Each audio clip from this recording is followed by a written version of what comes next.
Hi hello എല്ലാവർക്കും AVS അക്കാഡമിയുടെ YouTube ചാനലായ പ്രിയ civil studies സെന്ററിലേക്ക് സ്വാഗതം. ഞാൻ സച്ചിൻ. ഇപ്പൊ നമ്മൾ കഴിഞ്ഞ കുറേ ക്ലാസ്സുകളായിട്ട് എന്തായിരുന്നു മുൻ വർഷത്തെ അതായത് പ്രീവിയസ് ഇയർ ക്വസ്റ്റ്യൻ ഡിസ്കസ് ചെയ്യായിരുന്നു UPSC-യുടെ 2014 മുതൽ 2023 വരെയുള്ള UPSC-യുടെ പ്രീവിയസ് ഇയർ ക്വസ്റ്റ്യൻസ് 2024 വരെയുള്ള. ഓക്കെ, അത് ഞാൻ നോക്കുന്നത് പൊളിറ്റിയാണ് എടുക്കുന്നത്. അതുപോലെ തന്നെ മറ്റെല്ലാ സബ്ജക്റ്റിന്റെ ക്ലാസ്സുകളും നടന്നുകൊണ്ടിരിക്കുന്നുണ്ട്. നിങ്ങൾക്കറിയാം, ജോഗ്രഫി, ഹിസ്റ്ററി, അങ്ങനെ എല്ലാ സബ്ജക്റ്റുകളുടെയും പ്രീവിയസ് ഇയർ ക്വസ്റ്റ്യൻസ് നമ്മൾ ക്ലാസ് നടന്നുകൊണ്ടിരിക്കുന്നുണ്ട്. നിങ്ങൾക്കറിയാം, നമ്മൾ ക്ലാസ്സുകൾ അപ്ലോഡ് ചെയ്യുന്നത് തിങ്കളാഴ്ചയും ബുധനാഴ്ചയും വെള്ളിയാഴ്ചയുമാണ്. അപ്പൊ എല്ലാവരും കാണുക, സപ്പോർട്ട് ചെയ്യുക, മാക്സിമം ഷെയർ ചെയ്യുക, ലൈക്ക് ചെയ്യുക, നിങ്ങളുടെ ഫ്രണ്ട്സിലേക്ക് എത്തിക്കുക. ഓക്കെ, നമ്മൾ വേറെ മറ്റു ക്ലാസ്സുകളും പ്രൊവൈഡ് ചെയ്യുന്നുണ്ട്. അതുപോലെ എന്താണ് KAS-ന്റെ ക്ലാസ്സുകൾ പ്രൊവൈഡ് ചെയ്യുന്നുണ്ട്. ഫൗണ്ടേഷൻ ബാച്ച്, അതായത് സ്കൂൾ തലം മുതൽ ഡിഗ്രി ഒക്കെ കഴിഞ്ഞിട്ടുള്ളവർ ആ ഒരു ഏജ് ഗ്രൂപ്പിലുള്ളവർക്കുള്ള ഫൗണ്ടേഷൻ ബാച്ചിനുള്ള ക്ലാസ്സുകൾ നമ്മൾ എടുക്കുന്നുണ്ട്. അങ്ങനെ UPSC-യുടെ മറ്റ് ടോപ്പിക് വൈസ് ആയിട്ടുള്ള ക്ലാസ്സുകൾ നമ്മൾ എടുക്കുന്നുണ്ട്. അപ്പൊ താല്പര്യമുള്ളവർ ഈ സ്ക്രീനിൽ കാണിച്ചിരിക്കുന്ന നമ്പറിലേക്ക് ഒന്ന് കോൺടാക്ട് ചെയ്യുക, എന്നിട്ട് നിങ്ങളുടെ ഡീറ്റെയിൽസ് കൊടുക്കുക. ഓക്കെ, അപ്പം നമ്മൾ ഇന്ന് ക്ലാസ് സ്റ്റാർട്ട് ചെയ്യാണ്. നമ്മൾ എവിടെ വരെ നോക്കിയെന്ന് വെച്ചാൽ നമ്മൾ പൊളിറ്റി 2019 കഴിഞ്ഞു അല്ലേ. ഇനി നമ്മൾ 2020 നോക്കാൻ പോകുന്നത്. ഓക്കെ, UPSC-യുടെ പ്രിലിമിന്റെ 2014 മുതൽ 2019 വരെയുള്ള ക്വസ്റ്റ്യൻസ് നമ്മൾ നോക്കി. അപ്പൊ ഇന്ന് നമ്മൾ നോക്കാൻ പോകുന്നത് 2020 ആണ്. 2020 ഏകദേശം 18ഓളം ക്വസ്റ്റ്യൻസ് ഉണ്ട് പൊളിറ്റി. ഓക്കെ, അത്രയും 18 ക്വസ്റ്റ്യൻ ഉണ്ട്. നിങ്ങൾക്കറിയാം, ഏറ്റവും കൂടുതൽ ക്വസ്റ്റ്യൻസ് വരുന്ന ഒരു ഏരിയ ആണ് പൊളിറ്റി എന്ന് പറയുന്നത്. ഇപ്പൊ കഴിഞ്ഞ വർഷങ്ങളായിട്ട് 15-ന് മുകളിൽ ക്വസ്റ്റ്യൻസ് എന്താ പൊളിറ്റി എന്ന് മാത്രം വരുന്നുണ്ട്.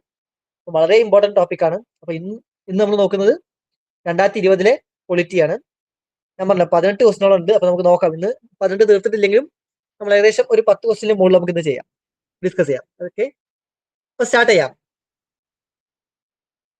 ഒന്നാമത്തെ ക്വസ്റ്റ്യൻ: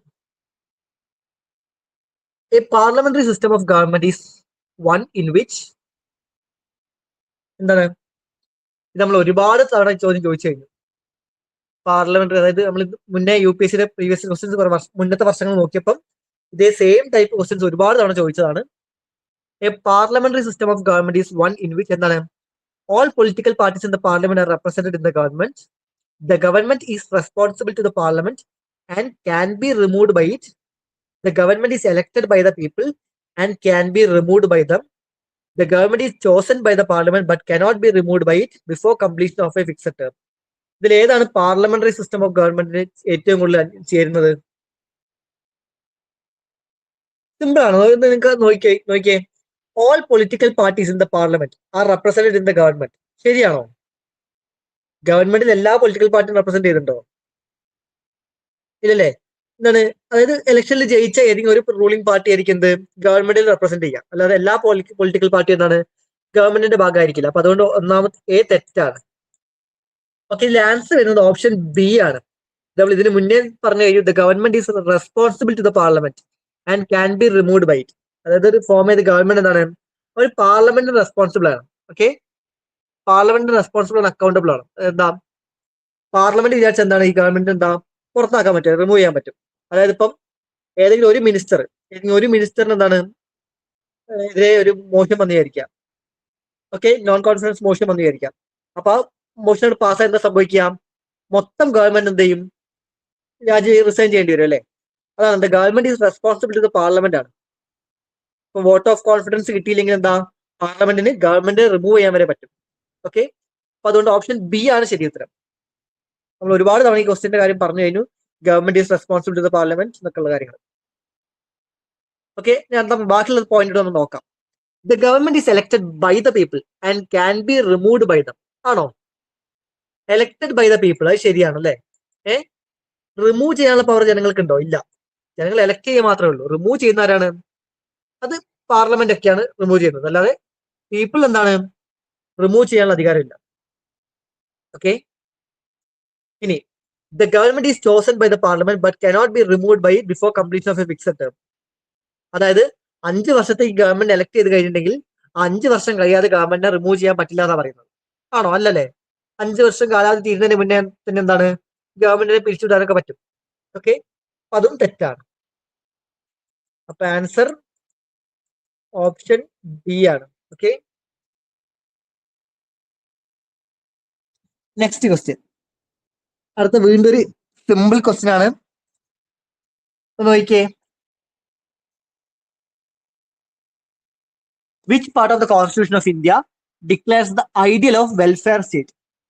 ഇതും ഒരുപാട് മുന്നേ പ്രീവിയസിൽ ചോദിച്ച ക്വസ്റ്റ്യൻ തന്നെയാണ്, ഞാൻ ഡിസ്കസ് ചെയ്തിട്ടുള്ള ക്വസ്റ്റ്യൻ ആണ്. നിങ്ങൾക്ക് മുന്നത്തെ ക്ലാസ് കണ്ടിട്ടുള്ളവരാണെങ്കിൽ നിങ്ങൾക്ക് ഈസി ആയിട്ട് അറിയാം. എന്താണ് വെൽഫെയർ സ്റ്റേറ്റ്? അത് കേൾക്കുമ്പോൾ തന്നെ ഏതാണ് മൈൻഡിലേക്ക് വരേണ്ടത്? ഓക്കെ, ആൻസർ എന്താണ്? എ ആണോ? Directive principles of state policy ആണോ, അതോ ഫണ്ടമെന്റൽ റൈറ്റ് ആണോ, പ്രിയാമ്പിൾ ആണോ, 7th ഷെഡ്യൂൾ ആണോ? ഇതിൽ ഏതാണ്? Okay, ideal of welfare state എന്ന് കേട്ടിട്ട് ഒന്നും നോക്കണ്ട. Answer option A, directive principles of state policy ആണ്. DPSP. എന്റെ പെൻ ടാബ് വർക്ക് ചെയ്യാത്തതുകൊണ്ട് മാത്രമാണ് ഞാൻ മൗസിനെ കൊണ്ട് ചെയ്യുന്നത്, അതുകൊണ്ടാണ് വൃത്തിയാവാത്ത. ഓക്കെ, തൽക്കാലം അഡ്ജസ്റ്റ് ചെയ്യാം. DPSP. ഓക്കെ, DPSPനെ പറ്റി ഞങ്ങൾ ഡീറ്റെയിൽ ആയിട്ട് പറഞ്ഞാണ്. എന്തിനാണ് DPSP? എന്താണ്, ഏതാണ് നമ്മുടെ ആർട്ടിക്കിൾ? ഏത് ആർട്ടിക്കിൾ മുതലാണ്? ആർട്ടിക്കിൾ 36 to 51 വരെയാണ്. എന്ത് 51 ആട്ടോ ഇത് ഈ DPSPനെ പറ്റി പറഞ്ഞിട്ടുള്ളത്. ഏതാണ് പാർട്ട്? വളരെ ഇമ്പോർട്ടന്റ് ആണ്. പാർട്ട് ഏതാണ്? കോൺസ്റ്റിറ്റ്യൂഷന്റെ ഏത് പാർട്ടിലാണ് ഉള്ളത്? പാർട്ട് 4 ആണ്. ഓക്കെ, പാർട്ട് 4ലാണ് DPSP വരുന്നത്. ഫണ്ടമെന്റൽ റൈറ്റ് വരുന്ന ഏത് പാർട്ടിലാണ്? പാർട്ട് 3ലാണ്. ഓക്കെ, ഇനി ഫണ്ടമെന്റൽ ഡ്യൂട്ടി വരുന്ന ഏത് പാർട്ടിലാണ്? Part 4A. 4A. Okay, part 4A ആണ് എന്ത്? Fundamental duty. പാർട്ട് 4ൽ വരുന്നത് DPSP ആണ്. എന്താണ് ഈ ഒരു സംഭവം എന്തിനു വേണ്ടി ഉണ്ടാക്കിയത്? ഓക്കെ, ഇത് എന്താ പറയുന്നത്, പീപ്പിളുടെ വെൽഫെയറിന് വേണ്ടി, ജനങ്ങളുടെ വെൽഫെയറിന് വേണ്ടി ഉണ്ടാക്കിയ ഒന്നാണ് DPSP. ഓക്കെ, അത് ഡീറ്റെയിൽ ആയിട്ട് അറിയുന്ന കാര്യങ്ങളാണ്. ഇനിയും നമുക്ക് ഇതിൽ തന്നെ ക്വസ്റ്റ്യൻസ് DPSPനെ പറ്റി വരുന്നുണ്ട്, അപ്പം കുറച്ചുകൂടി ഡീറ്റെയിൽ ആയിട്ട് പറയാം. ഓക്കെ, ഇനി DPSP ജസ്റ്റിഷ്യബിൾ ആണോ? അതായത് എന്താ ജസ്റ്റിഷ്യബിൾ ആണോ? അതായത് ഇപ്പം DPSPയിൽ പറഞ്ഞ കാര്യങ്ങൾ നടപ്പിലാക്കിയില്ല എന്ന് പറഞ്ഞാൽ നമുക്ക് കേസ് കൊടുക്കാൻ പറ്റുമോ? ഒരിക്കലും പറ്റില്ല. ഓക്കെ, ഫണ്ടമെന്റൽ റൈറ്റിൽ പറഞ്ഞുള്ള കാര്യങ്ങൾ അത് എന്താ, അത് നമ്മുടെ റൈറ്റ് ആണ്. അത് നമുക്ക് കിട്ടിയില്ലെങ്കിൽ എന്താ, നമുക്ക് കേസ് കൊടുക്കാം അല്ലെ. പക്ഷെ അതുപോലെ DPSPയിൽ പറഞ്ഞുള്ള കാര്യങ്ങൾ നടപ്പിലാക്കിയില്ല എന്ന് പറഞ്ഞാൽ കേസ് കൊടുക്കാൻ പറ്റില്ല. അതെന്താണ്, അതൊരു അഡ്വൈസ് പോലെയാണ്. അതായത് ഗവൺമെന്റ് ഒരു മോറൽ എന്താണ്, ഗവൺമെന്റ് ഒരു മോറൽ സൈഡിൽ വേണമെങ്കിൽ എന്താ, ഗവൺമെന്റ് ആ പറഞ്ഞ കാര്യങ്ങളൊക്കെ നടപ്പിലാക്കാം. ഓക്കെ, ഒരു അങ്ങനെയുള്ള, അല്ലാതെ ഒരു നിർബന്ധവും ഇല്ല DPSP നടപ്പിലാക്കണം എന്നുള്ളത്. എന്നാൽ ഫണ്ടമെന്റൽ റൈറ്റ് അങ്ങനെയല്ല. ഫണ്ടമെന്റൽ റൈറ്റ് എന്താണ്, അത് കിട്ടിയിരിക്കണം. അത് കിട്ടിയില്ലെങ്കിൽ നമുക്ക് കേസ് കൊടുക്കാം. പക്ഷെ എന്താ, DPSPയിൽ അങ്ങനെ കേസ് കൊടുക്കാൻ പറ്റില്ല. അതൊക്കെ ഇമ്പോർട്ടന്റ് പോയിന്റ് ആണ്, നിങ്ങൾ ഓർത്ത് വെക്കുക.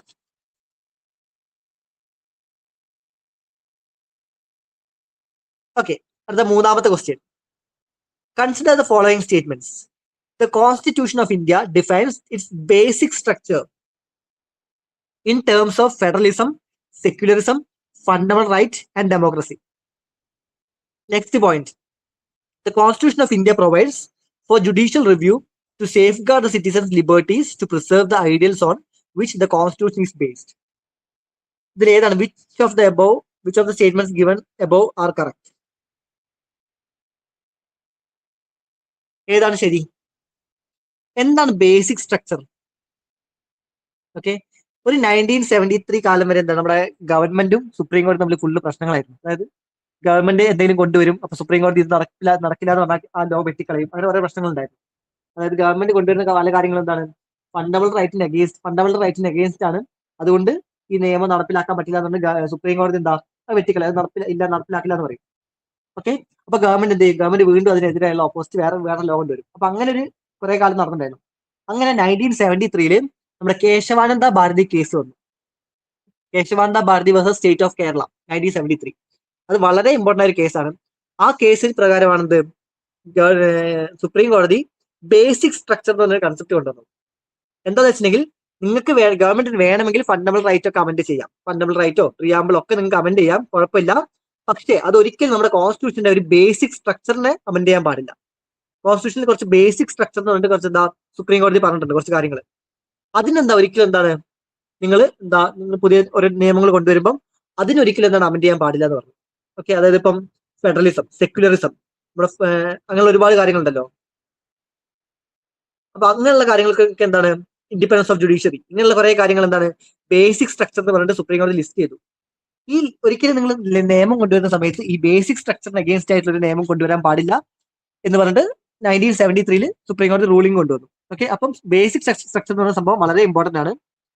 ഓക്കെ, ഫണ്ടമെന്റൽ റൈറ്റ് അപ്പം ഗവൺമെന്റ് വേണമെങ്കിൽ അമെന്റ് ചെയ്യാം, പക്ഷെ ഒരിക്കലും എന്താണ്, അതൊരിക്കലും ബേസിക് സ്ട്രക്ചറിന് അഗേൻസ്റ്റ് ആവരുത്. ഓക്കെ, അത്ര ഓർത്ത് വെക്കാം. ഇനി നമ്മൾ ഇതിലേക്ക് വരാം, പോയിന്റിലേക്ക് വരാം. ഫസ്റ്റ് സ്റ്റേറ്റ്മെന്റ് നോക്കിയേ, the constitution of India defines its basic structure in terms of federalism, secularism, fundamental right and democracy.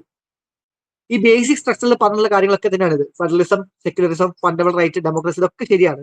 പക്ഷെ പ്രശ്നം വരുന്നത് എന്താ വെച്ചിട്ടുണ്ടെങ്കിൽ ഇവിടെയാണ്. കോൺസ്റ്റിറ്റ്യൂഷൻ ഓഫ് ഇന്ത്യ ഡിഫൈൻസ്, നമ്മുടെ കോൺസ്റ്റിറ്റ്യൂഷനിൽ എവിടെയും എന്താണ് ബേസിക് സ്ട്രക്ചറിനെ പറ്റി പറയുന്നില്ല. ഞാൻ പറഞ്ഞു ഈ ബേസിക് സ്ട്രക്ചർ എന്ന സംഭവം കൊണ്ടുവന്നത് സുപ്രീം കോടതിയാണ് 1973 കേശവാനന്ദ ഭാരതി കേസ് പ്രകാരം. ഓക്കെ, അല്ലാതെ ഈ ബേസിക് സ്ട്രക്ചർ എന്നുള്ള കൺസെപ്റ്റ് കൊണ്ടുവന്നത് ആ 1973 കേശവാനന്ദ ഭാരതി കേസിലാണ്. അല്ലാതെ കോൺസ്റ്റിറ്റ്യൂഷൻ ഓഫ് ഇന്ത്യയിൽ എവിടെയും അത് ഡിഫൈൻ ചെയ്യുന്നില്ല. അപ്പൊ അതുകൊണ്ട് ആ സ്റ്റേറ്റ്മെന്റ് തെറ്റാണ്.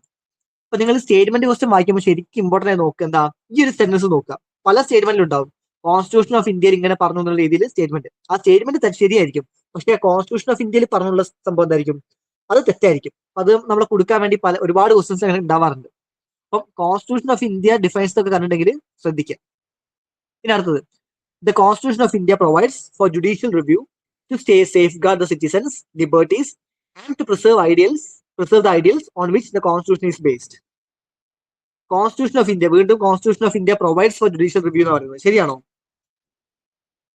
അതും തെറ്റാണ്. എന്ത്, കോൺസ്റ്റിറ്റ്യൂഷൻ ഓഫ് ഇന്ത്യയിൽ എന്താണ് ജുഡീഷ്യൽ റിവ്യൂവിനെ പറ്റി അങ്ങനെ കൃത്യമായിട്ട് പറയുന്നില്ല. ഓക്കെ, പക്ഷെ എന്നാലും എന്താണ് ജുഡീഷ്യൽ റിവ്യൂ എന്ന് പറഞ്ഞാൽ നമ്മുടെ കോൺസ്റ്റിറ്റ്യൂഷന്റെ വലിയൊരു ഇന്റഗ്രൽ പാർട്ടാണ്. എന്താണ് ജുഡീഷ്യൽ റിവ്യൂ? അതായത് ആർക്കും തോന്നുന്ന പോലെ നിയമങ്ങളൊന്നും കൊണ്ടുവരാൻ പറ്റില്ല.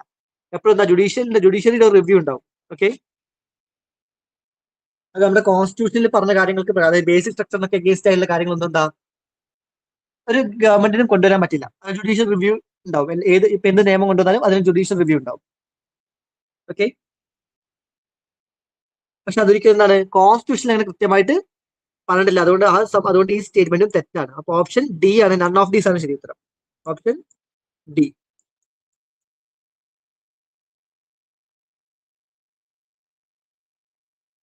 Next, one common agreement between Gandhism and Marxism. Gandhism, Marxism അല്ലെ, നിങ്ങൾക്ക് രണ്ട് വളരെ ഫിലോസഫി ഐഡിയോളജിയാണ് ഗാന്ധിസവും മാർക്സിസവും, വളരെ ഇമ്പോർട്ടന്റ് ആയിട്ടുള്ള. അപ്പൊ ഇത് രണ്ടിലും എന്താണ് കോമൺ ആയിട്ടുള്ള ഒരു കാര്യം ഏതാണെന്നാണ് ചോദിച്ചത്. ഗാന്ധിജി, മാർക്സ്, ഇവർ രണ്ടുപേരുടെ ഐഡിയോളജീസിൽ കോമൺ ആയിട്ടുള്ള കാര്യം എന്താണ്? The final goal of A stateless society, class struggle, abolition of private property, economic determinism. ഇതിൽ ഏതാണ് കോമൺ ആയിട്ടുള്ളത്? രണ്ടുപേരും പറഞ്ഞുള്ള കോമൺ ആയിട്ടുള്ള പോയിന്റ് ഏതാണെന്നാണ് ആർക്കെങ്കിലും എന്തെങ്കിലും ഐഡിയ ഉണ്ടോ?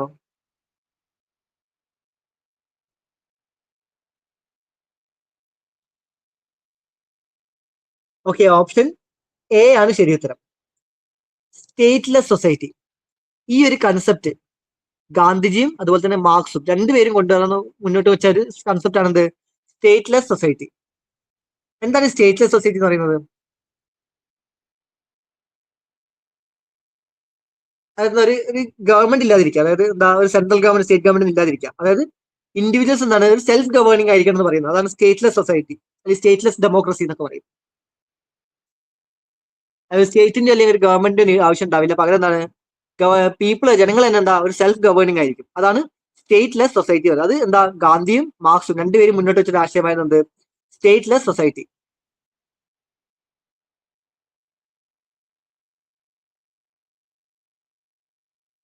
ഓക്കെ, അപ്പൊ ഓപ്ഷൻ എ ആണ് ശരി. അപ്പൊ ബാക്കി നോക്കാം. ഈ ക്ലാസ് സ്ട്രഗിൾ അത് ആരുടെയാണ്? ഗാന്ധിന്റെ ആണോ മാർക്സിന്റെ ആണോ? ആരുടെയാണ് ക്ലാസ് സ്ട്രഗിൾ എന്ന് പറയുന്നത്? ഈ ക്ലാസ് സ്ട്രഗിൾ എന്ന് കുറച്ചുകൂടെ പറയുന്നത് മാർക്സ് ആണ്, മാർക്സിസം ആണ്. ഓക്കെ, മാർക്സിന്റെ ഐഡിയോളജി ആണ് എന്ത്, കുറച്ചുകൂടെ ക്ലാസ് സ്ട്രഗിൾ ആണ്, സോഷ്യൽ ചേഞ്ചിന് വേണ്ടിയുള്ള ക്ലാസ് സ്ട്രഗിൾ. ഗാന്ധിജി കുറച്ചുകൂടെ എന്തായിരുന്നു, കുറച്ച് നോൺ വയലൻസ് ആയിട്ടുള്ള കുറച്ച് സംഭവങ്ങളായിരുന്നു. ഇനി abolition of private property abolish ചെയ്യുക, അത് ആരുടെയാണ്? അത് സിമ്പിൾ ആണല്ലേ, അത് എന്തായാലും എന്താ മാർക്സിന്റെ ആണ്, ഒരു കമ്മ്യൂണിസ്റ്റ് ആ ഒരു ഐഡിയോളജിയാണ്, മാർക്സിസത്തിന്റെ ആണ്. അബോളിഷൻ ഓഫ് പ്രൈവറ്റ് പ്രോപ്പർട്ടി, അതായത് എല്ലാവർക്കും ഇക്വാലിറ്റി കൊണ്ടുവരാൻ വേണ്ടി ഈ പ്രൈവറ്റ് ആയിട്ടുള്ള പ്രോപ്പർട്ടി ഒക്കെ അബോളിഷ് ചെയ്യുക, അത് മാർക്സിന്റെ ഒരു കൺസെപ്റ്റ് ആണ്. എന്നാൽ ഗാന്ധിജി അതിന്റെ ഓപ്പോസിറ്റ് ആണ്. ഗാന്ധിജി എന്താ കുറച്ചുകൂടി എന്താണ് ഒരു ട്രസ്റ്റിഷിപ്പും അങ്ങനെയുള്ള സൊസൈറ്റി ആ സംഭവമൊക്കെ ഒരു ഗ്രൂപ്പിലൊക്കെ എന്താ അങ്ങനെ സംഭവങ്ങളൊക്കെ കുറച്ചുകൂടി പ്രോത്സാഹിപ്പിച്ചതാണ് ഗാന്ധിജി. ഓക്കെ, അപ്പൊ ഒന്ന് ഓർത്ത് വെച്ചാൽ മതി. ഇനി എക്കണോമിക് ഡിറ്റർമിനിസം, അതും എന്താണ് മാർക്സിസത്തിന്റെ തന്നെ എന്താ ക്വാളിറ്റിയാണ്, എക്കണോമിക് ഡിറ്റർമിനിസം. സൊസൈറ്റി ചേഞ്ചിന് വേണ്ടി എക്കണോമിക് ഡിറ്റർമിനിസം വേണമെന്ന് പറഞ്ഞ ആളാണ് ആരാണ്? മാർക്സ് ആണ്. ഗാന്ധിജി എന്താ കുറച്ചുകൂടി എന്താ എത്തിക്കൽ അല്ലെങ്കിൽ ഫിലോസഫി അല്ലെങ്കിൽ ഐഡിയോളജീസ് ആയിരുന്നു ഗാന്ധിജിക്ക് കൂടുതലും. ജസ്റ്റ് അറിഞ്ഞു വെച്ചാൽ മതി കാര്യങ്ങളൊക്കെ. അപ്പൊ രണ്ടുപേരും കോമൺ ആയി വരുന്നത് സ്റ്റേറ്റ്ലെസ് സൊസൈറ്റിയാണ്. ഇനി in the context of India which one of the following is the characteristics appropriate for bureaucracy? Simple question ആണ്. എന്താണ് ബ്യൂറോക്രസി? എന്താ ബ്യൂറോക്രസി? നമ്മളവിടെ IAS IRS അങ്ങനെ ഉദ്യോഗസ്ഥരുണ്ടാവല്ലോ, അതാണ് ബ്യൂറോക്രസി എന്ന് പറയുന്നത്. അവരുടെ ഡ്യൂട്ടി എന്താ? അവരെന്തിനാണെന്നാണ് ചോദ്യം. സിമ്പിൾ ആയിട്ട്. In the context of India which one of the following is the characteristic appropriate for bureaucracy? എന്താണ്? an agency for widening the scope of parliamentary democracy, an agency for strengthening the structure of federalism, an agency for facilitating political stability and economic growth, an agency for the implementation of public policy. ഇതിൽ ഏതാണ്? Okay, answer വരുന്നത് option D ആണ്. an agency for implementation of public policy. അത് നമ്മുടെ bureaucracy, അത് IAS ഒക്കെ officers ഉണ്ടാവല്ലോ, എന്തിനാണ് അവര്? അതായത് ഗവൺമെന്റ് ഫോം ചെയ്യുന്ന പോളിസീസ്, ഗവൺമെന്റിന്റെ പല കാര്യങ്ങൾ എന്താ നടപ്പിലാക്കാൻ, ഗവൺമെന്റ് കൊണ്ടുവരുന്ന ലോസ് അല്ലെങ്കിൽ ഗവൺമെന്റ് കൊണ്ടുവരുന്ന സ്കീമുകൾ, പോളിസികൾ, പ്രോഗ്രാംസ്, ഇതൊക്കെ എക്സിക്യൂട്ട് ചെയ്യുന്ന ആരാണ്? ബ്യൂറോക്രാറ്റ്സ് ആണ്, അല്ലെ? ബ്യൂറോക്രസിയാണ്. ഓക്കെ, അപ്പം ഏജൻസി ഫോർ ഏജൻസി ഓർ അല്ല, ഏജൻസി ഫോർ ആട്ടോ അവിടെ. Agency for the implementation of public policy. അപ്പൊ അതാണ് ശരി, ഓപ്ഷൻ ഡി ആണ് ശരി ഉത്തരം. അവരുടെ ഗവൺമെന്റ് കൊണ്ടുവരുന്ന എന്താണ്, അതൊക്കെ പോളിസീസും പ്രോഗ്രാംസും സ്കീമും അങ്ങനെ കാര്യങ്ങളൊക്കെ ഇംപ്ലിമെന്റ് ചെയ്യുക, എക്സിക്യൂട്ട് ചെയ്യുക, അതൊക്കെയാണ് ബ്യൂറോക്രസിന്റെ റോൾ എന്ന് പറയുന്നത്.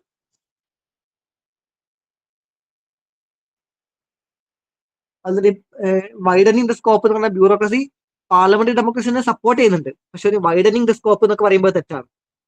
പാർലമെന്ററി ഡെമോക്രസിനെ സപ്പോർട്ട് ചെയ്യുന്നത് പറഞ്ഞാൽ ശരിയാണ്, പക്ഷെ widening the scope of parliamentary democracy എന്നൊക്കെ പറയുമ്പോൾ അങ്ങനത്തെ റോളൊന്നും ബ്യൂറോക്രസിക്ക് ഇല്ല. ഓക്കെ, നമുക്ക് അടുത്ത ക്വസ്റ്റിലേക്ക് പോവാം. ക്ലിയർ അല്ലേ?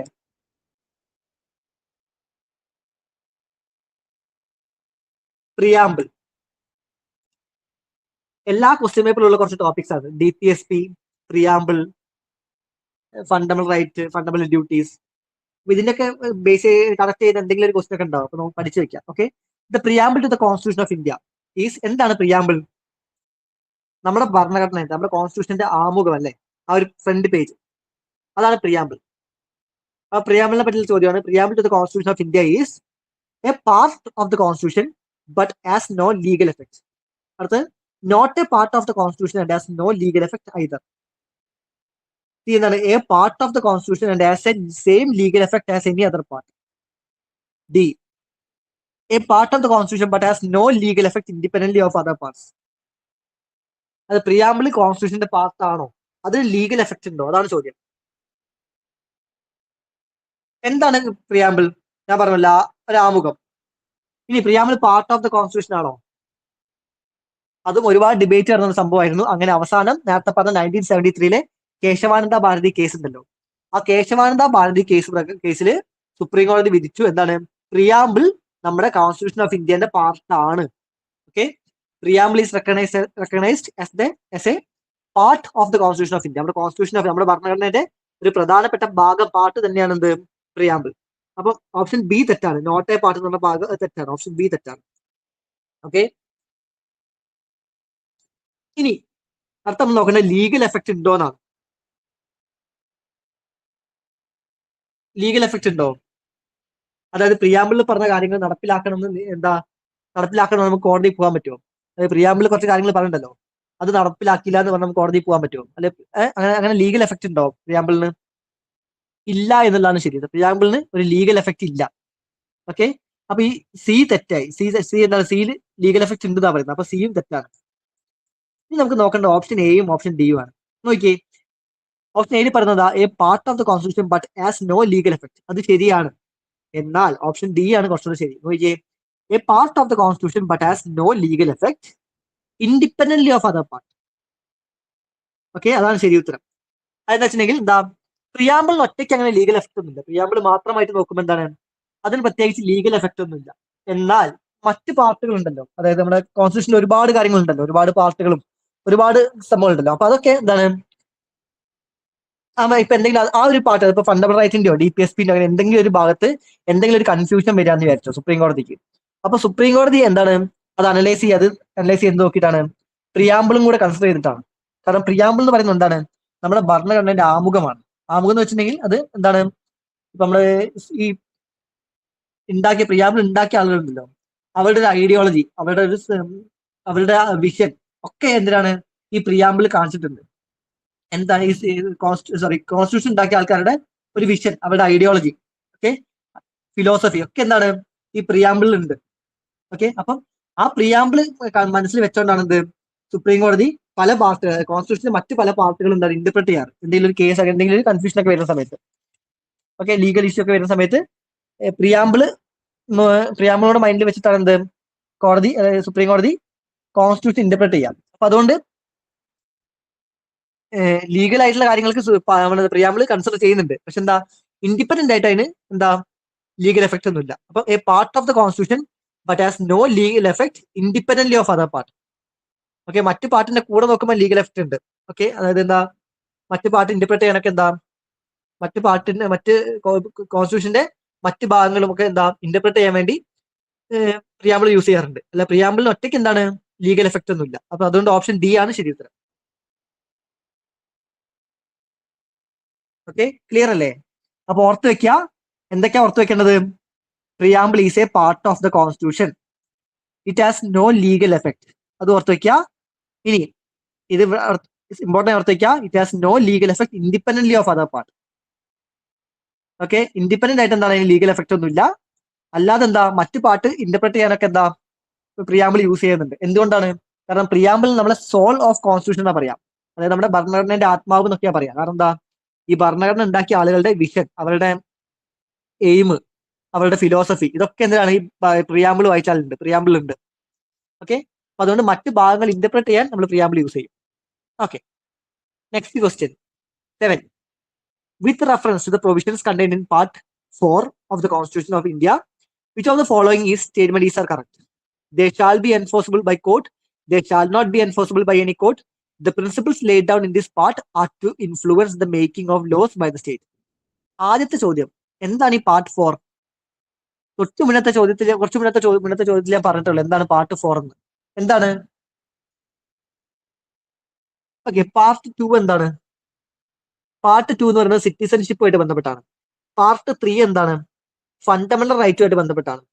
പാർട്ട് 4A എന്തുമായിട്ട് ബന്ധപ്പെട്ടാണ്? ഫണ്ടമെന്റൽ ഡ്യൂട്ടിയുമായിട്ട് ബന്ധപ്പെട്ടാണ്.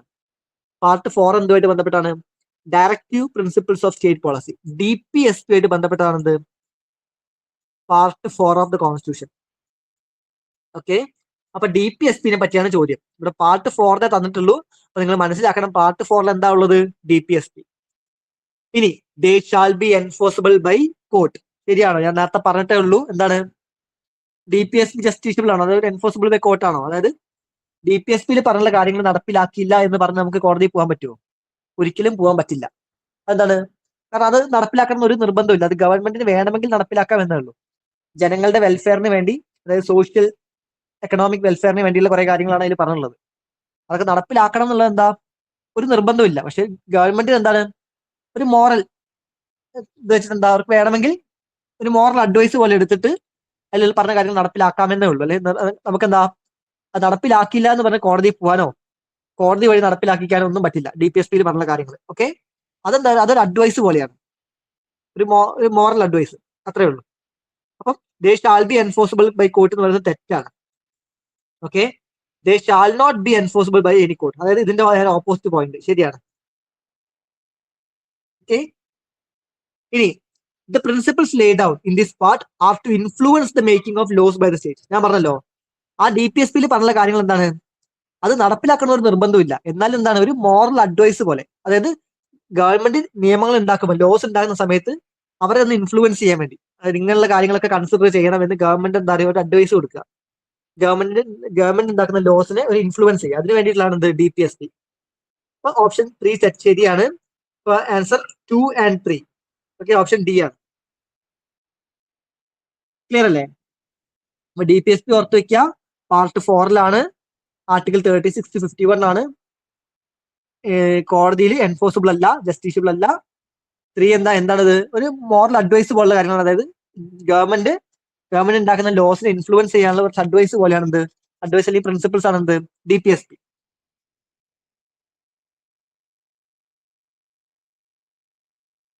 Okay,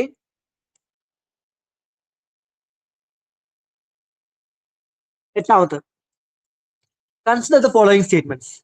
According to the Constitution of India, a person who is eligible to vote can be made a minister in a state for 6 months, even if he or she is not a member of legislature of the state. According to the other point, according to the Representation of People's Act 1951, a person convicted of a criminal offence and sentenced to imprisonment for 5 years is permanently disqualified from contesting an election even after he is released from prison. ഇത് simple question ആണ്, പക്ഷെ എന്താണ്, ശരിക്കും ശ്രദ്ധിച്ച് വായിച്ചിട്ടില്ലെങ്കിൽ തെറ്റിക്കും. അറിയുന്ന ആൾക്കാരെ പോലും എന്താണ്, ശ്രദ്ധിച്ച് വായിച്ചിട്ടില്ലെങ്കിൽ തെറ്റിക്കുന്ന ഒരു ക്വസ്റ്റ്യൻ ആണ്. നോക്കാം നമുക്ക്. ആദ്യത്തെ രണ്ടാമത്തെ പോയിന്റ് നോക്കാം. According to the Representation of People's Act 1951, a person convicted of a criminal offense, അതായത് എന്താ, ഒരു ക്രൈം ചെയ്തിട്ട് ശിക്ഷ കിട്ടിയ ആള്, അതായത് എന്താണ്, sentence to imprisonment for 5 years, 5 കൊല്ലത്തോളം എന്താണ്, അയാൾ ജയിൽ ശിക്ഷയ്ക്ക് വിധിക്കപ്പെട്ട ആളുണ്ടാവല്ലോ ആൾക്കാര്. അങ്ങനെയുള്ളവര് ഇലക്ഷനിൽ കണ്ടസ്റ്റ് ചെയ്യാൻ, ഇലക്ഷനിൽ മത്സരിക്കാൻ യോഗ്യത ഉണ്ടാവില്ല, പെർമനന്റ്ലി ഡിസ്ക്വാളിഫൈഡ് ആണെന്നാണ് പറയുന്നത്. ആണോ, ശരിയാണോ? ഒരിക്കലും അല്ലല്ലേ. അങ്ങനെ പെർമനന്റ്ലി ഡിസ്ക്വാളിഫൈ ചെയ്യാനാണെങ്കിൽ ഒരുപാട് പലരും എന്താണ്, ഇപ്പൊ നമ്മുടെ സെൻട്രൽ ഗവൺമെന്റ് സ്റ്റേറ്റ് ഗവൺമെന്റ് ഒന്നും ഉണ്ടാവില്ല അല്ലെ. അപ്പം 5 കൊല്ലത്തോളം ശിക്ഷ കിട്ടിയ എന്താണ്, അങ്ങനെ പെർമനന്റ്ലി ഡിസ്ക്വാളിഫൈ ചെയ്യാനുള്ള ഒരു ഓപ്ഷൻ എന്താണ് നമ്മുടെ ഇതിലില്ല.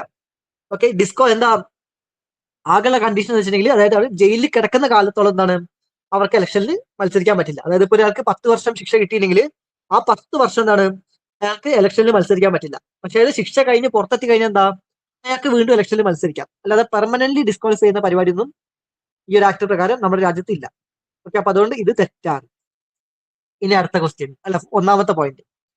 According to the constitution of India, a person who is eligible to vote can be made a minister in a state for 6 months, even if he or she is not a member of legislature of the state. അതായത് എന്താണ്, അതിപ്പോ അയാൾ MLA അല്ല, അയാൾ ഇലക്ഷനിൽ ജയിച്ചിട്ടില്ല എന്ന് വിചാരിച്ചോ, എന്നാൽ പോലും എന്താണ്, അയാളെ ഒരു മന്ത്രിയാക്കാം എന്നാണ് പറഞ്ഞത്. ശരിയാണോ? ശരിയാണ്. കാരണം എന്താണ്, ഒരു വ്യക്തി ഇലക്ഷനിൽ ജയിച്ചിട്ടില്ലെങ്കിൽ പോലും എന്താണ്, അയാളെ മന്ത്രിയാക്കാം. പക്ഷെ എന്താ കണ്ടീഷൻ എന്താണ്, അയാളെ മന്ത്രിയാക്കി അടുത്ത 6 മാസത്തിനുള്ളിൽ അയാൾ എവിടെയെങ്കിലും നിന്ന് ജയിച്ചിരിക്കണം. അതായത് അയാൾ ആക്കുന്ന സമയത്ത് അയാൾ ജയിക്കണം നിർബന്ധമില്ല. പക്ഷെ എന്താണ്, ആ ജയിച്ചു കഴിഞ്ഞ്, ആ മന്ത്രി ആക്കി കഴിഞ്ഞ് അടുത്ത 6 മാസം ഉണ്ടല്ലോ, ആ 6 മാസത്തിനുള്ളിൽ അയാൾ ഏതെങ്കിലും ഒരു മണ്ഡലത്തിൽ നിന്നിട്ട് എന്താണ്, ജയിച്ചിരിക്കണം. ഓക്കെ, അല്ലെങ്കിൽ എന്താ, അയാൾ ഡിസ്ക്വാളിഫൈ ചെയ്യും, അല്ലെങ്കിൽ മന്ത്രിസ്ഥാനം പോകും. ഓക്കെ, അപ്പം എന്താണ് ഓർത്ത് വെക്കുക, ഒരാള് മന്ത്രിയാവാൻ അയാൾ എന്താണ്, ഇലക്ഷനിൽ ജയിക്കണം എന്നൊരു നിർബന്ധമില്ല. ഇലക്ഷനിൽ തോറ്റ ആൾക്കോ അല്ലെങ്കിൽ ഇലക്ഷനിൽ മത്സരിക്കാത്ത ആൾക്കൊക്കെ എന്താണ്, മന്ത്രിയാവാൻ പറ്റും. പക്ഷെ എന്താണ് കണ്ടീഷൻ, അയാൾ മന്ത്രി ആയതിനു ശേഷം അടുത്ത 6 മാസത്തിനുള്ളിൽ അയാൾ ഏതെങ്കിലും സ്ഥലത്ത് നിന്നിട്ട്, ഏതെങ്കിലും മണ്ഡലത്തിൽ നിന്നിട്ട് ജയിച്ചിരിക്കണം.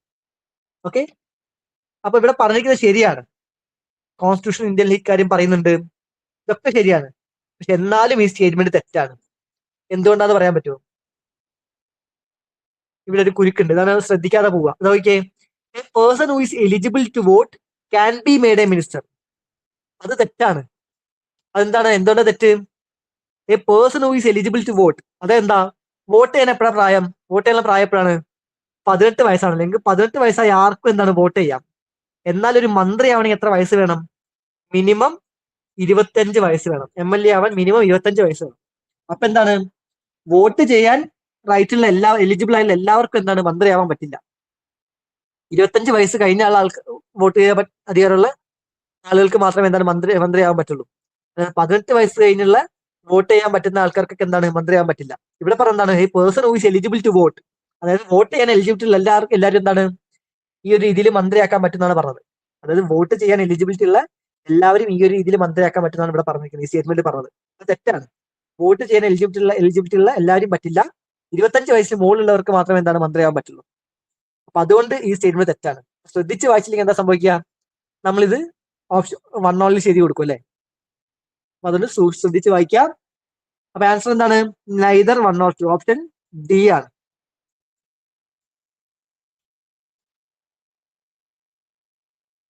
നെക്സ്റ്റ് 9ാമത്തെ ക്വസ്റ്റ്യൻ.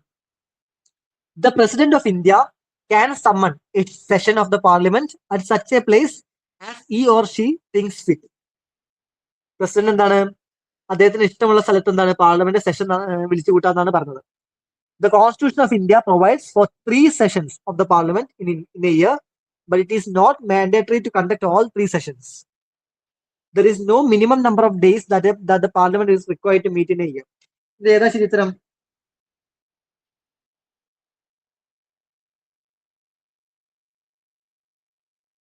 പ്രസിഡന്റിന് അങ്ങനെ അധികാരം ഉണ്ടോ? അതാ president of India can summon a session of the parliament at such a place as he or she thinks fit. നമ്മുടെ രാജ്യത്തിന്റെ പ്രസിഡന്റ് എന്താണ്, അദ്ദേഹത്തിന് ഇഷ്ടമുള്ള സ്ഥലത്ത് അദ്ദേഹത്തിന് തോന്നുമ്പോൾ എന്താണ് പാർലമെന്റ് സെഷൻ വിളിച്ചു ചേർക്കാമെന്നാണ് പറഞ്ഞത്. ശരിയാണോ?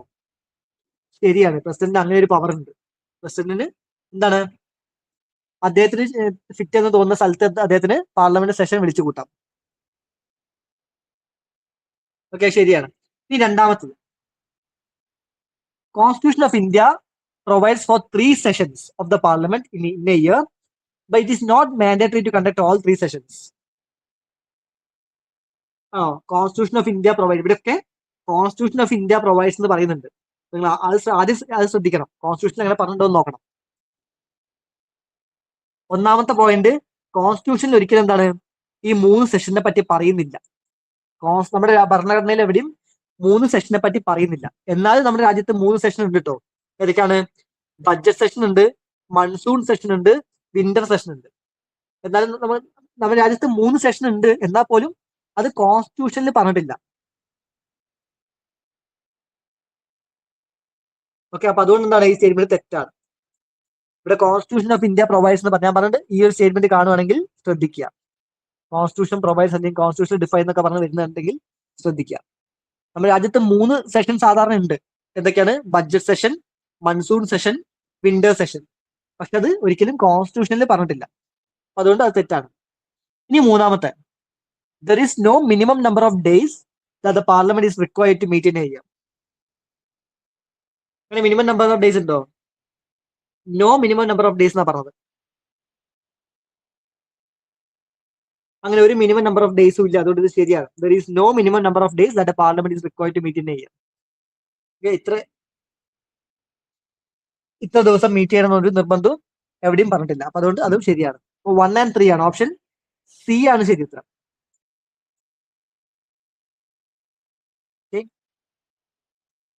ഇനി 10ാമത്തെ ക്വസ്റ്റ്യൻ ആധാറിനെ പറ്റിയാണ്. ആധാർ, ഇവിടെ ആധാറിനെ പറ്റി ചോദിച്ച ചോദ്യമാണ് 2020.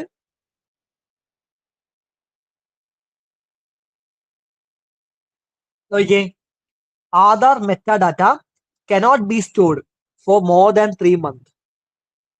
രണ്ടാമത്തെ point, state cannot enter into any contract with private corporations for sharing Aadhaar data.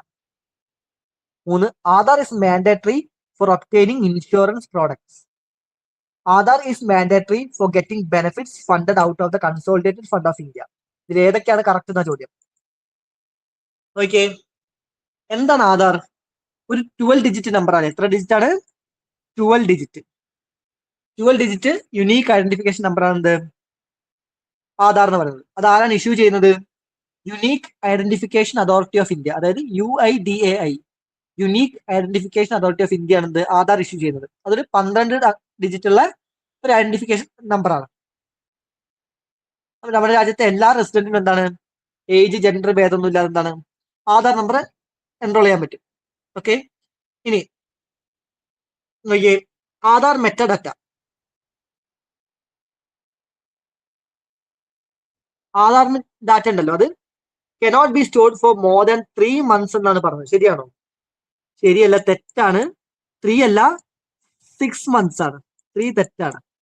Okay, Aadhaar metadata cannot be stored more than 6 months ആണ്.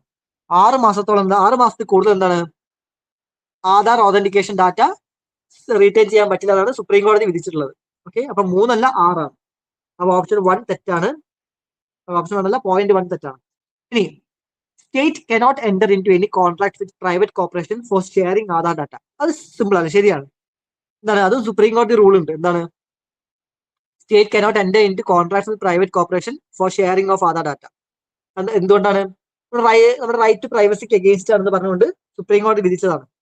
റൈറ്റ് ടു പ്രൈവസിക്ക് അഗേൻസ്റ്റ് ആണ്. അതുകൊണ്ട് ആധാർ ഡാറ്റയുമായിട്ട് ഷെയർ ചെയ്തുകൊണ്ടുള്ള കോൺട്രാക്ട് ഒന്നും എന്താ ഗവൺമെന്റിന് പ്രൈവറ്റ് കോർപ്പറേഷൻസ് നടത്താൻ പറ്റില്ല. അപ്പൊ ഓപ്ഷൻ 2 ശരിയാണ്. ഇനി Aadhaar is mandatory for obtaining insurance product. Insurance product കിട്ടാൻ വേണ്ടി ആധാർ മാൻഡേറ്ററി ആണോ? മാൻഡേറ്ററി അല്ല, നോട്ട് മാൻഡേറ്ററി ആണ്. Okay, Aadhaar is not mandatory for purchasing insurance product. ഇത് insurance regulatory and development authority of India ഉണ്ടല്ലോ, IRDAI, അവർ കൺഫേം ചെയ്തതാണ് എന്ത്, ഇൻഷുറൻസ് പ്രൊഡക്റ്റ് കിട്ടാൻ വേണ്ടി ആധാറിന്റെ ഡാറ്റ ആവശ്യമില്ല, ആധാർ ആവശ്യമില്ല. ഓക്കെ, അപ്പൊ അത് തെറ്റാണ്. ഇനിയിപ്പോ ഏതാ നാലാമത്തത് Aadhaar is mandatory for getting benefits funded out of the consolidated fund of India. അത് ശരി ഉത്തരമാണ്. അതായത് കൺസോളിഡേറ്റഡ് ഫണ്ട് എന്ന് വെച്ചാൽ എന്താണ്, ഞാൻ മുന്നേറ്റ പല ക്വസ്റ്റ്യനിൽ പറഞ്ഞിട്ടുള്ളതാണ്. നമ്മുടെ രാജ്യത്ത് 3 ടൈപ്പ് ഫണ്ട് ഉണ്ട്. അതിൽ ഒന്നാണ് കൺസോളിഡേറ്റഡ് ഫണ്ട് ഓഫ് ഇന്ത്യ. നമ്മുടെ രാജ്യത്തിന്റെ മൊത്തം എന്താണ് ഇൻകമും എക്സ്പെൻഡിച്ചറും ഒക്കെ എവിടെയൊക്കെയാണ് വരുന്നത്, കൺസോളിഡേറ്റഡ് ഫണ്ട് ഓഫ് ഇന്ത്യയിലാണ്. അതായത് നമ്മുടെ ഒരു ബാങ്ക് അക്കൗണ്ട് ഉണ്ടാവല്ലോ, അതുപോലെയാണ് ഈ consolidated fund of India. Government എല്ലാ റവന്യൂവും ഒക്കെ വരുന്നത് എങ്ങോട്ടാണ്, ഈ കൺസോളിഡേറ്റഡ് ഫണ്ട് ഓഫ് ഇന്ത്യയിലേക്കാണ്. നമ്മളെല്ലാം എക്സ്പെൻഡിച്ചർ ഒക്കെ ചെയ്യുന്ന എവിടെ നിന്നാണ്, അതും ഇവിടുന്ന് പൈസ എടുത്തിട്ടാണ്. അപ്പം എന്താണ്, ഗവൺമെന്റിന്റെ ബെനിഫിറ്റ് ഒക്കെ കൃത്യമായിട്ട് കറക്റ്റ് ആളുകളിലേക്ക് എത്താൻ വേണ്ടി എന്താണ്, ആധാർ മാൻഡേറ്ററി ആണ്. കൺസോളിഡേറ്റഡ് ഫണ്ടിൽ നിന്ന് എടുക്കുന്ന എമൗണ്ട് എടുത്തിട്ടുള്ള ബെനിഫിറ്റ്സ് ഉണ്ടാവില്ല, പല സ്കീമുകളും, അങ്ങനത്തെ ബെനിഫിറ്റ് ഒക്കെ, അതൊക്കെ കൃത്യമായിട്ട് കറക്റ്റ് ജനങ്ങളിലേക്ക് എത്തിക്കാൻ വേണ്ടി എന്താണ്, ആധാർ മാൻഡേറ്ററി ആണ്. അത് ശരിയാണ്. ഓപ്ഷൻ ബി ആണ് ശരി ഉത്തരം, 2 and 4.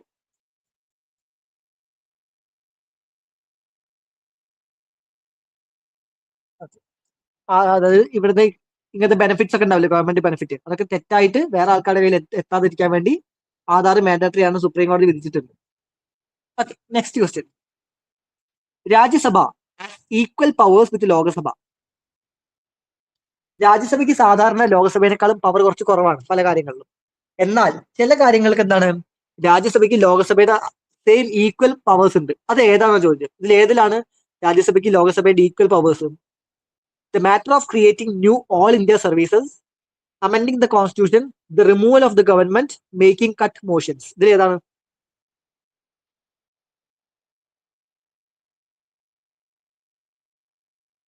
Okay, matter of creating new all India service. All India സർവീസിന്റെ കാര്യത്തിൽ എന്താണ്, കുറച്ച് എക്സ്ട്രാ പവർ ആണ്. അത് രാജ്യസഭയ്ക്ക് കുറച്ച് കൂടുതൽ പവർ ഉണ്ട്. കാരണം ഓൾ ഇന്ത്യ സർവീസ് കൂടുതൽ ഉണ്ടാക്കാൻ വേണ്ടി. അതിപ്പം ഓൾ ഇന്ത്യ സർവീസ് എന്താ നിങ്ങൾക്ക് അറിയാലോ അല്ലെ, ഇവിടെ IAS IPS ഒക്കെ പോലുള്ള സംഭവങ്ങൾ. അതായത് എന്താ, ഇവരെ ഈ ഓൾ ഇന്ത്യ സർവീസിലുള്ളവരെ റിക്രൂട്ട് ചെയ്യുന്നതും അവർക്ക് ട്രെയിനിങ് കൊടുക്കുന്ന ഒക്കെ ആരായിരിക്കും, സെൻട്രൽ ഗവൺമെന്റ് ആയിരിക്കും. പക്ഷെ എന്നാൽ ഇവർ വർക്ക് ചെയ്യുന്നത് സ്റ്റേറ്റ് ഗവൺമെന്റിന് വേണ്ടിയായിരിക്കും. അതായത് നമ്മുടെ ഇവിടുത്തെ IPS ഓഫീസറും IAS ഓഫീസറൊക്കെ അല്ലേ, അവർ റിക്രൂട്ട് ചെയ്യുന്നവരാണ്. അവരെ റിക്രൂട്ട് ചെയ്തും ട്രെയിൻ ചെയ്യുന്നതൊക്കെ സെൻട്രൽ ഗവൺമെന്റ് ആണ്. പക്ഷെ അവർ വർക്ക് ചെയ്യുന്നത് സ്റ്റേറ്റിന് വേണ്ടിയിട്ടാണ് അല്ലേ. അപ്പൊ അതാണ് ഓൾ ഇന്ത്യ സർവീസ്. അങ്ങനെ പുതിയ ഓൾ ഇന്ത്യ സർവീസ് ഉണ്ടാക്കണമെങ്കിൽ അതിനുള്ള അധികാരം ആർക്കാണുള്ളത്, രാജ്യസഭയ്ക്കാണ്. രാജ്യസഭയ്ക്കാണ് അതിനുള്ള എന്ത് അതോറിറ്റി ഉള്ളത്. അത് ആർട്ടിക്കിൾ 312 ആണ്. കുറച്ച് ഇമ്പോർട്ടൻ്റ് ആണ്, ഓർത്ത് വെക്കാം. ഓക്കെ, അപ്പൊ അതിൽ ഈക്വൽ പവർ അല്ല, രാജ്യസഭയ്ക്ക് കുറച്ച് കൂടുതൽ പവർ ഉണ്ട് ഇക്കാര്യത്തിൽ. അപ്പൊ അതുകൊണ്ട് തെറ്റാണ്. ഇനി നമുക്ക് ലാസ്റ്റ് ബാക്കോട്ട് നോക്കാം. മേക്കിംഗ് കട്ട് മോഷൻസ് എന്താണ്, അത് ലോകസഭയാണ്. ലോകസഭയ്ക്ക് മാത്രം എന്താണ് കട്ട് മോഷൻസ് മേക്ക് ചെയ്യാനുള്ള അധികാരമുള്ളൂ. അത് എന്താ, ഈ ഫിനാൻഷ്യൽ ബില്ലൊക്കെ റിലേറ്റ് ചെയ്തുള്ള സംഭവമാണ് ഈ കട്ട് മോഷൻ എന്ന് പറയുന്നത്. ഓക്കെ, അപ്പം അത് തെറ്റാണ്, ലോകസഭയ്ക്കാണ് കൂടുതൽ പവർ. ഇനി റിമൂവൽ ഓഫ് ദി ഗവൺമെന്റ്, അതാർക്കാ പവർ കൂടുതൽ, അതും ലോകസഭയ്ക്കാണ്. ഈ ലോകസഭയാണ് എന്ത്, ഈ നോ കോൺഫിഡൻസ് മോഷൻ അല്ലേ ഞാൻ പറഞ്ഞ നേരത്തെ, നോ കോൺഫിഡൻസ് മോഷനൊക്കെ എവിടെ പാസ്സാവുക, ലോകസഭയിലാണ്. ഗവൺമെന്റ് റിമൂവ് ചെയ്യാനുള്ള അങ്ങനത്തെ മോഷനൊക്കെ പാസ് ചെയ്യുക ലോകസഭയിലായതുകൊണ്ട് അവിടെ ലോകസഭയ്ക്കാണ് പവർ കൂടുതൽ. ഇവിടെ ആൻസർ വരുന്നത് ഇതാണ്, അമെൻഡിങ് ദ കോൺസ്റ്റിറ്റ്യൂഷൻ ആണ്. എന്താണ്, നമ്മുടെ ഭരണഘടന അമെൻഡ് ചെയ്യാൻ, അമെൻമെന്റ് കൊണ്ടുവരാൻ എന്താണ്, രാജ്യസഭയ്ക്കും ലോകസഭയ്ക്കും എന്താണ് ഈക്വൽ പവർ ആണ്. ഓക്കെ, ഒരു സെപ്പറേറ്റ് എന്താണ് ഇവിടെ ഈ അമെൻമെന്റ് പാസ്സാക്കേണ്ട ആവശ്യമുണ്ട്. രണ്ടുപേർക്ക് എന്താണ് ഈക്വൽ പവർ ആണ്. ഓക്കെ, അത് ഓർത്ത് വെക്കുക. അമെൻഡിങ് ദ കോൺസ്റ്റിറ്റ്യൂഷൻ എന്താണ്, രാജ്യസഭയ്ക്കും ലോകസഭയ്ക്കും ഈക്വൽ പവർ ആണ്.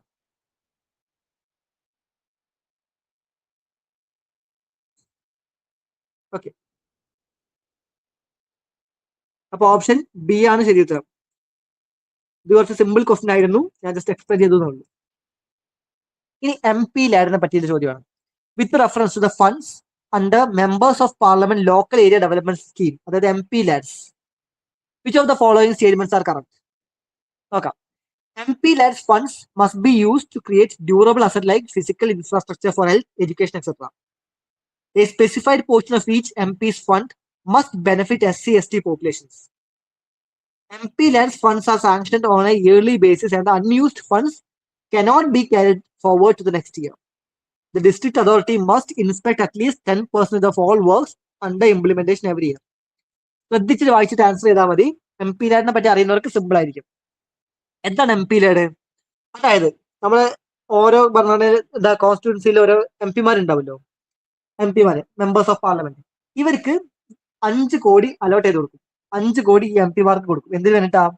അവരുടെ കോൺസ്റ്റിറ്റ്യുവൻസിയിൽ ഡെവലപ്മെന്റ് കൊണ്ടുവരാൻ. അതായത് ഇൻഫ്രാസ്ട്രക്ചർ, അത് ഇതെന്നൊക്കെ പറഞ്ഞുള്ള അവരുടെ കോൺസ്റ്റിറ്റ്യുവൻസി ഉണ്ടാവല്ലോ ആ ഒരു MP-ന്റെ, അവിടെ ഇപ്പം education, health, water, electricity, sanitation, road, ഇങ്ങനെയുള്ള ഓരോ കാര്യങ്ങൾക്ക് എന്തിനു വേണ്ടി ചെലവാക്കാൻ വേണ്ടി അവർക്കൊരു 5 കോടി കൊടുക്കും MP-ന്റെ കയ്യിൽ.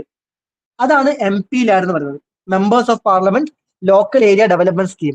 അവരുടെ കോൺസ്റ്റിറ്റ്യുവൻസി എന്താണ് ഡെവലപ്പ് ചെയ്യാൻ വേണ്ടി അവർക്കൊരു 5 കോടി രൂപ അവരുടെ കൈ കൊടുക്കും. അതാണ് എന്താണ് MP ലാഡ് സ്കീം എന്ന് പറയുന്നത്. എന്താണ് MP LAD funds must be use to create durable asset like physical infrastructure for health, education. ശരിയാണ്, ഞാൻ പറഞ്ഞു ഹെൽത്തിനും എഡ്യൂക്കേഷൻ, അതുപോലെ തന്നെ സാനിറ്റേഷൻ, വാട്ടർ, ഇലക്ട്രിസിറ്റി, റോഡ്, ഇങ്ങനെയുള്ള കാര്യങ്ങൾക്ക് വേണ്ടി അവരുടെ കോൺസ്റ്റിറ്റ്യുവൻസിയിൽ ഡെവലപ്മെന്റ് കൊണ്ടുവരാൻ വേണ്ടിയിട്ടാണ് എന്ത് MP ലാഡിന്റെ ഫണ്ട് യൂസ് ചെയ്യുന്നത്. എത്ര ഫണ്ട്? 5 കോടി. ഓക്കെ, ഒരു MP-ക്ക് 5 കോടി അലോട്ട് ചെയ്യും, ഓരോ MP-ക്കും. ഓക്കെ, ഇനി a specified portion of each MP's fund must benefit SC/ST populations. ആണോ? ശരിയാണ്. എന്താണ് ഇവരുടെ കൊടുത്ത ഫണ്ടിന്റെ ഒരു സ്പെസിഫൈഡ് പോർഷൻ എത്ര വേണം? എത്ര സ്പെസിഫൈഡ് പോർഷൻ SC/ST പോപ്പുലേഷന് വേണ്ടി ഉള്ള ബെനിഫിറ്റ് ആയിരിക്കണം. എത്ര? എനിക്ക് തോന്നുന്നു 5 കോടിന്റെ 15% SC-ക്കും 7.5% ST-ക്കും. ഓക്കെ, 15% SC-ക്കും 7.5 ST ഗ്രൂപ്പിനും, ST പോപ്പുലേഷൻ. അപ്പം എന്താണ് അവർക്ക് കൊടുത്ത 5 കോടിയിൽ ഒരു സ്പെസിഫൈഡ് പോർഷൻ എന്തിനായിരിക്കണം? SC/ST പോപ്പുലേഷന് വേണ്ടിയുള്ളതായിരിക്കണം. അപ്പൊ അതും ശരിയാണ്. ഇനി MP LADS funds are sanctioned on a yearly basis and the unused funds cannot be carried forward to the next year. അത് ശരിയാണ്. ഇവിടെ തെറ്റെന്ന് വെച്ചിട്ടുണ്ടെങ്കിൽ ഇപ്പം 5 കോടി കൊടുത്തല്ലോ, ഇവർ ആദ്യത്തെ ഒരു കൊല്ലം ചെയ്തു, കുറെ കാര്യങ്ങൾ ചെയ്തു, ഇപ്പൊ 2 കോടികൾ ഉപയോഗിച്ചു, ബാക്കി 3 കോടി ഉണ്ടല്ലോ, ആ 3 കോടി എന്താ ഇല്ലാതാവോ? ഒരിക്കലും ഇല്ലാതാവില്ല. അത് അടുത്ത വർഷത്തേക്ക് എന്താണ് യൂസ് ചെയ്യാൻ പറ്റും, അടുത്ത വർഷത്തേക്ക് യൂസ് ചെയ്യാൻ പറ്റും ബാക്കി വരുന്നത്. ഓക്കെ, അതായത് 5 കോടിയിൽ അവർ 2 കോടി യൂസ് ചെയ്തിട്ടുള്ളെങ്കിൽ ഒരു വർഷം, ബാക്കിയുള്ള 3 കോടി എന്താണ് അവർക്ക് അടുത്ത വർഷം യൂസ് ചെയ്യാം. അതൊരിക്കലും ലാപ്സ് ആവില്ല, നോൺ ലാപ്സബിൾ ആണ്. ഓക്കെ, ലാപ്സബിൾ അല്ല, നോൺ ലാപ്സബിൾ ആണ്. അപ്പൊ ചില ക്വസ്റ്റ്യൻസിൽ MP LADS funds R lapsable എന്ന് പറഞ്ഞു വരും. ലാപ്സബിൾ അല്ല. ലാപ്സബിൾ എന്താണ്? അതായത് 5 കോടി കൊടുത്ത് 5 കോടിയിൽ ഒരു 3 കോടി ഉപയോഗിച്ചിട്ടുണ്ടെങ്കിൽ എന്താണ് ബാക്കിയുള്ള കോടി തിരിച്ച് ഗവൺമെന്റിലേക്ക് പോകും. അതായത് ഇവർക്ക് ഇനി ബാക്കിയുള്ള കോടി പണം യൂസ് ചെയ്യാൻ പറ്റില്ല. അതാണ് ലാപ്സ് ആവുക എന്ന് പറയാം. പക്ഷെ ഇവിടെ അങ്ങനെയല്ല. ഇവിടെ 5 കോടിയിൽ ഇപ്പൊ 3 കോടി യൂസ് ചെയ്തിട്ടുണ്ടെങ്കിൽ ബാക്കി വരുന്ന 2 കോടി എന്താ, അത് അവർക്ക് അടുത്ത കൊല്ലം യൂസ് ചെയ്യാം. അടുത്ത വർഷത്തേക്ക് എന്താണ് ക്യാരി ഫോർവേഡ് ചെയ്യും. അപ്പൊ ഇവിടെ കനോട്ട് ബി ക്യാരി ഫോർവേഡ് എന്നാ പറഞ്ഞത്, അപ്പൊ തെറ്റാണ്. ഇനി 4-മത്തത്, the district authority must inspect at least 10% of all works under implementation every year. ഓരോ ഡിസ്ട്രിക്റ്റിൽ അതോറിറ്റി ഉണ്ടാവില്ല, അവരെന്താണ് എല്ലാ വർക്കിന്റെയും ഒരു 10% എന്താണ് ഇൻസ്പെക്ഷൻ നടത്തണം, നടപ്പിലാക്കി എന്നൊക്കെ വെച്ച് നോക്കിയിട്ട്. ഓക്കെ, അത് ശരിയാണ്. അത് MP ലാഡ് സ്കീമിലുള്ള ഒരു പോയിന്റ് ആണ്. ഓക്കെ, അപ്പൊ എന്താണ് ഇത്രയും പോയിന്റ് ശരിയാണ്. 1, 2 and 4 ആണ്. അപ്പൊ ഓപ്ഷൻ D ആണ്. Okay, option D. അപ്പൊ MP ലാഡ് സ്കീം എന്താണെന്ന് മനസ്സിലായല്ലോ. ഓരോ MP-ക്ക് എന്താണ് 5 കോടി അലോട്ട് ചെയ്യും. എന്തിനു വേണ്ടിയിട്ടാ? അവരുടെ കോൺസ്റ്റിറ്റ്യുവൻസിയിൽ അവർക്ക് ഡെവലപ്മെന്റ് കൊണ്ടുവരാൻ. എന്ത് ഡെവലപ്മെന്റാ? ഈ ഹെൽത്ത്, എഡ്യൂക്കേഷൻ, ഇൻഫ്രാസ്ട്രക്ചർ, അതുപോലെ സാനിറ്റേഷൻ, അങ്ങനെയുള്ള കാര്യങ്ങളൊക്കെ ഉണ്ടാവില്ല. അത് ഓക്കെ, അതിൽ ഇത്ര പോർഷൻ എന്താണ് SC/ST-ക്ക് ഉള്ളതായിരിക്കും. 15% SC-ക്കും 7.5% ST-ക്കും ഉള്ളതായിരിക്കും. ഡിസ്ട്രിക്ട് അതോറിറ്റി എന്താണ് 10% വർക്ക് എന്താണ് അവർ ഇൻസ്പെക്ഷൻ ഉണ്ടാവും എല്ലാ വർഷവും. അതുപോലെ എന്താണ് യൂസ് ചെയ്യാത്ത ഫണ്ട് ഒരിക്കലും ലാപ്സ് ആവില്ല, അടുത്ത വർഷത്തേക്ക് എന്താണ് ക്യാരി ഫോർവേഡ് ആവും. നോൺ ലാപ്സബിൾ ആണ്. ഓക്കെ, ഇത് ഇംപ്ലിമെന്റ് ചെയ്യുന്ന ആരാണ്, മാനേജ് ചെയ്യുന്ന ആരാണ്? Ministry of statistics and programme implementation ആണ് കേട്ടോ. Ministry of statistics and programme implementation ആണ് എന്ത്, ഇതിന്റെ മോണിറ്ററിങ്ങും ഫണ്ട് റിലീസും മാനേജ് ചെയ്യുന്നതൊക്കെ ചെയ്യുന്നത്. ഓക്കെ, ഓർത്ത് വെക്കുക. ഈ ഒരു MP ലാഡ് സ്കീമും ഫണ്ട് ചെയ്യുന്നതും ഫണ്ട് റിലീസ് ചെയ്യുന്നതും മോണിറ്റർ ചെയ്യുന്നതൊക്കെ ആരാണ്? Ministry of statistics and programme implementation ആണ്. ഓക്കെ, അപ്പൊ ഓപ്ഷൻ ഡി ആണ് ശരി ഉത്തരം. ഓക്കെ, 13ാമത്തെ question. Which one of the following categories of fundamental right incorporates protection against untouchability as a form of discrimination? Fundamental റൈറ്റിൽ വരുന്ന ഒന്നാണ് എന്ത്? Protection against untouchability. അതിൽ ഏതാണെന്ന് ചോദിക്കും. വളരെ സിമ്പിൾ ആയിരിക്കും ചോദ്യമാണ്, ബേസിക് ക്വസ്റ്റ്യൻ ആണ്. ഓക്കെ, എല്ലാവർക്കും ആൻസർ ചെയ്യാൻ പറ്റും. അപ്പം എന്തായാലും ഫണ്ടമെന്റൽ റൈറ്റ് മൊത്തം നിങ്ങൾ പഠിച്ചിരിക്കണം, കാണാതെ പഠിച്ചിരിക്കണം എല്ലാം. അപ്പൊ അൺടച്ചബിലിറ്റി ഏതാണ്? എത്രാമത്തെയാണ്? എത്രാമത്തെ ആർട്ടിക്കിളാണ് അൺടച്ചബിലിറ്റി വരുന്നത്? നിങ്ങൾക്കറിയാം അവിടെ ഫണ്ടമെന്റൽ റൈറ്റ് ഏത് മുതലാണ് വരുന്നത്? ആർട്ടിക്കിൾ 14 മുതൽ 32 വരെ എന്താണ്? ഫണ്ടമെന്റൽ റൈറ്റിന്റെ ആണ്.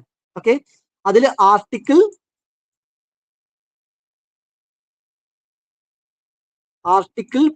17 ആണ് എന്ത്? Protection against untouchability, abolishes untouchability. Okay, ഇനി ഇതിൽ ഏതിലാണ് വരുന്നത്? നിങ്ങൾക്കറിയാം 14 മുതൽ 32 വരെ എന്താണ്? ഫണ്ടമെന്റൽ റൈറ്റ് ഉണ്ട്. ഇതിനെ പക്ഷെ കുറച്ച് കാറ്റഗറീസ് ആക്കിയിട്ടുണ്ട്. അതായത് ആർട്ടിക്കിൾ 14 മുതൽ 18 വരെയുള്ള ഫണ്ടമെന്റൽ റൈറ്റുകളെ എന്താണ്? റൈറ്റ് ടു ഇക്വാലിറ്റി എന്ന് പറഞ്ഞ കാറ്റഗറി ആക്കിയിട്ടുണ്ട്. Right to equality. അപ്പൊ പ്രൊട്ടക്ഷൻ അഗെയിൻസ്റ്റ് അൺടച്ചബിലിറ്റി വരുന്ന ഇതിലാണ്, റൈറ്റ് ടു ഇക്വാലിറ്റി എന്ന് പറഞ്ഞ കാറ്റഗറിയിലാണ്. അതായത് ആർട്ടിക്കിൾ 14 മുതൽ 32 വരെയുള്ള ഫണ്ടമെന്റൽ റൈറ്റിനെ എന്താണ്? 6 കാറ്റഗറീസ് ആക്കിയിട്ടുണ്ട്. Right to equality, right to freedom, right against exploitation, right to freedom of religion, cultural and educational right, right to constitutional remedies. ഇങ്ങനെ 6 കാറ്റഗറീസ് ആക്കിയിട്ടുണ്ട്. ഇത് റൈറ്റ് ടു ഇക്വാലിറ്റിയിൽ വരുന്നതാണ് എന്ത്? ആർട്ടിക്കിൾ 14 മുതൽ 18 വരെയുള്ള കാര്യങ്ങൾ. അതിൽ 17 അൺടച്ചബിലിറ്റിക്ക് എന്തിൽ വരുന്നതാണ്? റൈറ്റ് ടു ഇക്വാലിറ്റിയിൽ വരുന്നതാണ്. പിന്നെ 19 മുതൽ 22 വരെ വരുന്നതാണ് എന്ത്? Right to freedom. Right to freedom അതിലാണ് എന്ത്? പ്രൊട്ടക്ഷൻ അഗേൻസ്റ്റ് കൺവിക്ഷൻ ഓഫ് ഒഫൻസസും റൈറ്റ് ടു ലൈഫ് ഒക്കെ ഉണ്ടല്ലോ, ആർട്ടിക്കിൾ 21. ഇതൊക്കെ വരുന്നത് ഇതിലാണ്, റൈറ്റ് ടു ഫ്രീഡത്തിലാണ് വരുന്നത്. ഓക്കെ, ഈ റൈറ്റ് അഗേൻസ്റ്റ് എക്സ്പ്ലോയിറ്റേഷൻ എന്താണ്? അത് ആർട്ടിക്കിൾ 23 24 ആണ്. എന്താണ്? അബോളിഷിംഗ് ഹ്യൂമൻ ട്രാഫിക്കിങ്ങും അതുപോലെ ചൈൽഡ് ലേബറിന് അഗേൻസ്റ്റ് ആയുള്ള ഫണ്ടമെന്റൽ റൈറ്റ് ഒക്കെ ഉണ്ടല്ലോ, അതൊക്കെ വരുന്ന എവിടെയാണ്? റൈറ്റ് അഗേൻസ്റ്റ് എക്സ്പ്ലോയിറ്റേഷനിലാണ്. അപ്പൊ നിങ്ങൾ ഡീറ്റെയിൽ ആയിട്ട് പഠിക്കണം ഫണ്ടമെന്റൽ റൈറ്റ്. ഞാൻ ജസ്റ്റ് ക്വസ്റ്റ്യൻ പറഞ്ഞുള്ളൂ. അപ്പൊ അത്രയും ഇമ്പോർട്ടന്റ് ടോപ്പിക്കാണ്. കൃത്യമായിട്ട് ഒന്നും വിട്ടുപോകാതെ കാണാതെ പഠിക്കുക. എല്ലാ ആർട്ടിക്കിൾസും 14 മുതൽ 32 വരെയുള്ള ആർട്ടിക്കിൾസ്, 32 കോൺസ്റ്റിറ്റ്യൂഷണൽ റെമഡീസ്, ഡ്രിഫ്റ്റുകൾ, ഓക്കെ, ഞങ്ങളെല്ലാം ശരിക്കും പഠിക്കുക. അപ്പൊ പ്രൊട്ടക്ഷൻ അഗേൻസ്റ്റ് അൺടച്ചബിലിറ്റി ആർട്ടിക്കിൾ 17 വരുന്ന ഏത് കാറ്റഗറിയിലാണ്? റൈറ്റ് ടു ഇക്വാലിറ്റി എന്ന് പറഞ്ഞ കാറ്റഗറിയിലാണ്. ഓപ്ഷൻ ഡി ആണ് ശരി ഉത്തരം.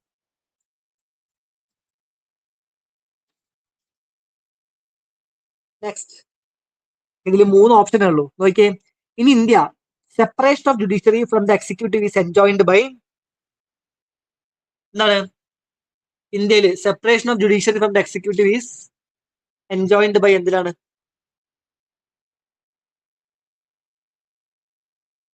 ഏതിലാണ് പറഞ്ഞിട്ടുള്ളത് separation of judiciary from executive? ഞാൻ ഒരു ക്ലൂ തരാം. ആർട്ടിക്കിൾ കൃത്യമായിട്ട് പറഞ്ഞിട്ടുള്ള എവിടെയാണെന്ന് അറിയോ? ആർട്ടിക്കിൾ 50ലാണ്. ആർട്ടിക്കിൾ 50. ഈ ആർട്ടിക്കിൾ 50 ഏതിലാ വരിക? നിങ്ങൾക്കറിയാം ആർട്ടിക്കിൾ 36 മുതൽ 51 വരെ ഏതാണ്? DPSP ആണ്, directive principles of state policy ആണ്. അതിലാണ് പറഞ്ഞിട്ടുള്ളത്, കൃത്യമായിട്ട് പറഞ്ഞിട്ടുള്ളത് എന്ത്? Separation of judiciary from executive in the public service of a state. Separation of judiciary from the executive in the public services of a state കൃത്യമായി പറഞ്ഞിട്ടുള്ളത് directive principles of state പോളിസിയിലാണ്. Okay, അപ്പൊ ഓപ്ഷൻ ബി ആണ് ശരി ഉത്തരം.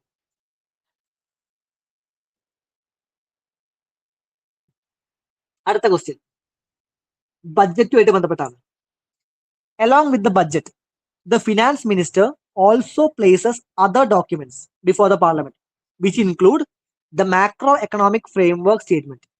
The aforesaid document is presented because this is mandated by, അതായത് നമ്മുടെ budget അവതരിപ്പിക്കല്ലോ finance minister. ഈ ബഡ്ജറ്റ് അവതരിപ്പിക്കുന്ന സമയത്ത് ഇവര് വേറെയും കുറെ ഡോക്യുമെന്റ്സ് എന്താണ് അവിടെ പ്രസന്റ് ചെയ്യും. ഏതൊക്കെയാണ് അതിൽ ഡോക്യുമെന്റ്സ് ഉള്ളത്? അതിൽ ഒന്നാണ് ഈ the macro economic framework statement. അതുപോലെ വേറെയും കുറെ സംഭവങ്ങൾ ഉണ്ട്. എന്താണ്? Physical policy strategy statement, medium term physical policy statement, medium term expenditure framework, ഇങ്ങനെ കുറച്ച് എന്താണ് ഡോക്യുമെന്റ്സ് എന്താണ് ഇവർ ബഡ്ജറ്റിന്റെ കൂടെ പാർലമെന്റിൽ പ്രസന്റ് ചെയ്യും. ഓക്കെ, അപ്പൊ ഇങ്ങനെയുള്ള ഡോക്യുമെന്റ്സ് ഒക്കെ പ്രസന്റ് ചെയ്യണമെന്ന് ഇതിൽ ഏതാണ് പറഞ്ഞിട്ടുള്ളത്? അതാണ് ചോദ്യം. ഈ ബഡ്ജറ്റിന്റെ കൂടെ ഇങ്ങനെയുള്ള documents, macro economic framework statement, അങ്ങനെയുള്ള സ്റ്റേറ്റ്മെന്റ് ഒക്കെ പ്രസന്റ് ചെയ്യണമെന്ന് ആരാണ് മാൻഡേറ്റ് ചെയ്തതെന്നാണ് ചോദ്യം. ആരാണ് പറഞ്ഞത്? ഏതിൽ പറഞ്ഞ പ്രകാരമാണ് ബഡ്ജറ്റിന്റെ ഉള്ളിൽ ബഡ്ജറ്റ് അവതരിപ്പിക്കുമ്പം ഇങ്ങനെയുള്ള മറ്റു ഡോക്യുമെന്റ്സും അവതരിപ്പിക്കുന്നത്? Long standing parliamentary convention, article 112 and article 110 of the constitution of India, article 113 of the constitution of India, provision of the physical responsibility and budget management act. ഇത് ഏതാണ് ശരി ഉത്തരം? ഇതിന്റെ ആൻസർ ഓപ്ഷൻ ഡി ആണ്. Physical responsibility and budget management act.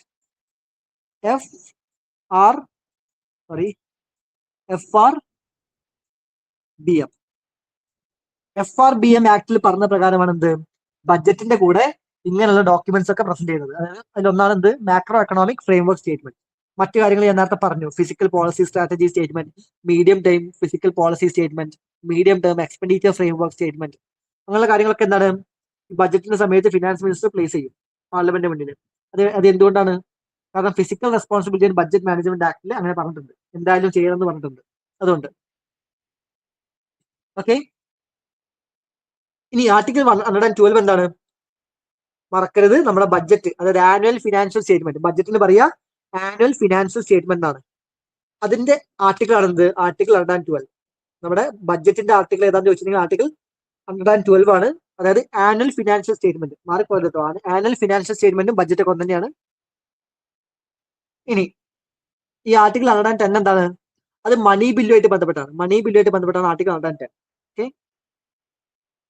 അതിനുള്ള just അറിഞ്ഞു വെക്കാം. Okay, FRBM act പ്രകാരമാണ് ഇങ്ങനെയുള്ള ഡോക്യുമെന്റ്സ് എന്താണ് ബഡ്ജറ്റിൽ പ്രസന്റ് ചെയ്യുന്നത്.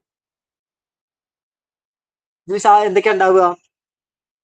ഇവിടെ expected GDP growth rate, fiscal ബാലൻസിന്റെ അസസ്മെന്റ്, ഇങ്ങനെ കുറെ കാര്യങ്ങളായിരിക്കും ഈ ഒരു മാക്രോ എക്കണോമിക് ഫ്രെയിംവർക്ക് സ്റ്റേറ്റ്മെന്റ് ഉണ്ടാവുക. Next question 16. A constitutional government by definition is എന്താണ് കോൺസ്റ്റിറ്റ്യൂഷണൽ ഗവൺമെന്റ് എന്ന് പറയുന്നത്? ഇതേപോലത്തെ ഒരു ക്വസ്റ്റ്യൻ മുന്നത്തെ ഒരു ക്വസ്റ്റ്യൻ പേപ്പർ നമ്മൾ ഡിസ്കസ് ചെയ്തിട്ടുണ്ട്. ഏതൊരു വർഷമാണ് എനിക്ക് ഓർമ്മയില്ല, നമ്മൾ ചെയ്തിട്ടുണ്ട്. A constitutional government by definition is എന്താണ്? Government by legislature, popular government, multi party government, limited government. ഇതിലേതാണ്?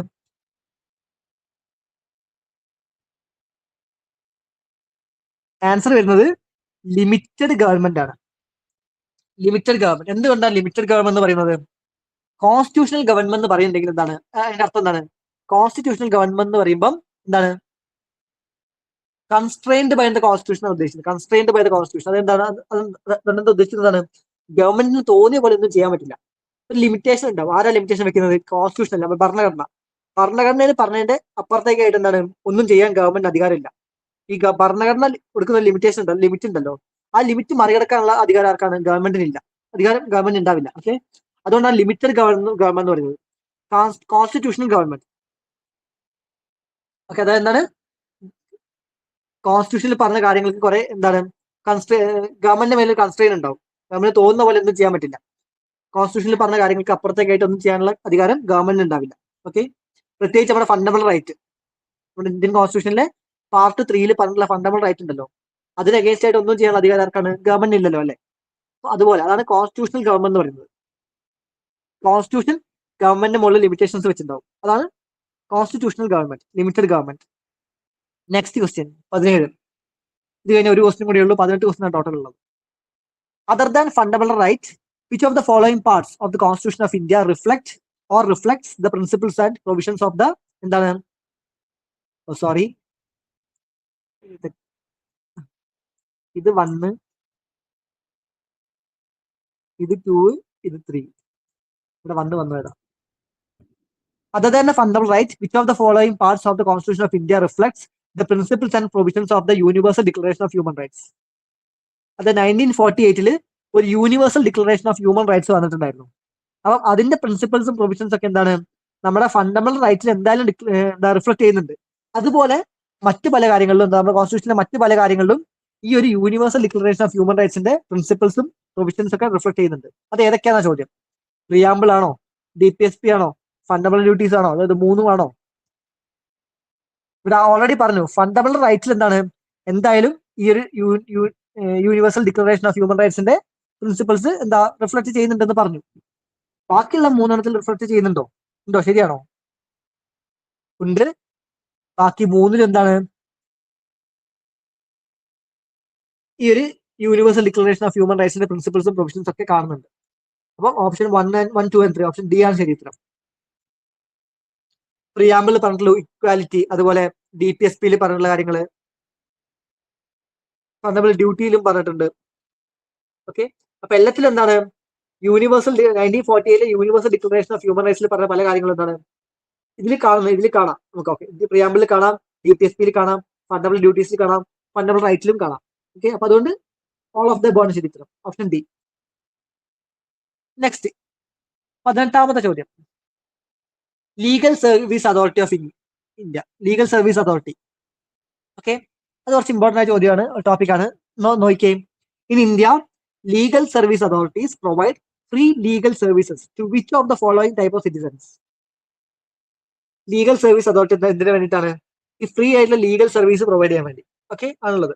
അപ്പം അവർ ഏത് ടൈപ്പ് ഓഫ് സിറ്റിസൺസിനാണ് എന്ത് ഇതുപോലെ ഫ്രീ ആയിട്ട് ലീഗൽ സർവീസ് പ്രൊവൈഡ് ചെയ്യാനാണ് ചോദ്യം.